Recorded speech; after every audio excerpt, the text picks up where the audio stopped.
Selamat siang Ibu dan teman-teman, perkenalkan nama saya Eva Gizela Lukmetiabla, minat ekonomi A, NIM 2019-33056. Di sini saya akan membahas materi tentang konsep ilmu ekonomi. Ya, jadi Ibu dan teman-teman, ekonomi adalah istilah paling sering kita dengar dalam kehidupan sehari-hari, terutama ketika kita menyaksikan siaran berita di televisi. Umumnya semua berita menghubungkan situasinya ke dalam istilah ekonomi. Misalnya peristiwa banjir dan kebakaran yang menimbulkan kerugian ekonomi. Kemiskinan akibat kesulitan ekonomi, suatu negara mengalami peningkatan pertumbuhan ekonomi. Siswa SMA menjuarai olimpiade mata pelajaran ekonomi, dan masih banyak peristiwa lain yang berkaitan dengan ekonomi. Dari contoh peristiwa di atas, timbul suatu ilmu yang mempelajari situasi tersebut, yaitu ilmu ekonomi. Ya, kita masuk dalam pembahasan yang pertama, yaitu manusia sebagai makhluk sosial dan makhluk ekonomi.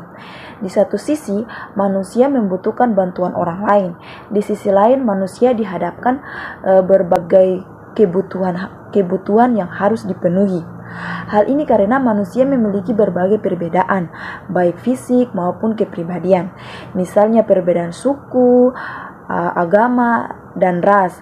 Agar kompleksitas ini dapat berjalan selaras, maka diperlukan adanya saling menghormati, toleransi, dan tanggung jawab dari setiap individu dalam menjalankan aturan dan norma yang berlaku.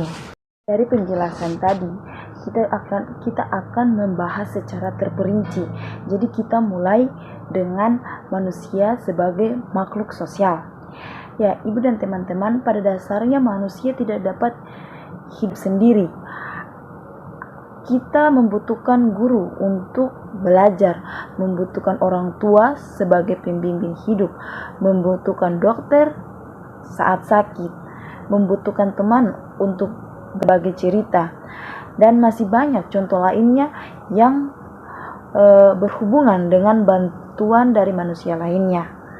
Beberapa contoh tersebut membuktikan bahwa manusia selalu membutuhkan manusia lainnya.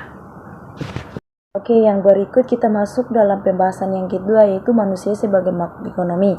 Manusia memiliki banyak kebutuhan seperti makanan, minuman, pakaian, liburan, pendidikan, dan kesehatan. Kebutuhan ini sifatnya tidak terbatas karena jika kebutuhan yang satu tidak terpenuhi, maka akan timbul kebutuhan lainnya yang harus dipenuhi. Artinya manusia tidak pernah merasakan kepuasannya maksimal. Contohnya ketika seorang pelajar diberi uang saku oleh orang tuanya sebesar 10.000, uang tersebut bisa digunakan untuk jajan dan ongkos. Namun ketika uang saku dinaikkan menjadi 12.000, maka pelajar tersebut akan berubah untuk menyimpan sebagian uang sakunya dan meningkatkan kualitas atau kuantitas jajannya karena merasa uang yang diberikan bertambah jumlahnya. Hal ini menunjukkan bahwa manusia adalah makhluk ekonomi atau homo economics. Artinya manusia selalu berusaha untuk meningkatkan kualitas hidup dan mengoptimalkan kebutuhan hidupnya. Misalnya, untuk Oprah Winfrey, pesawat pribadi sangat dibutuhkan dalam menunjukkan mobilitas pribadinya yang tinggi. Hal ini didukung pula oleh pendapatan yang tinggi. Namun, pada bagian masyarakat biasa yang berpenghasilan rendah, pesawat pribadi bukan menjadi kebutuhan inti. Ya, mungkin itu saja materi yang saya bawakan di hari ini.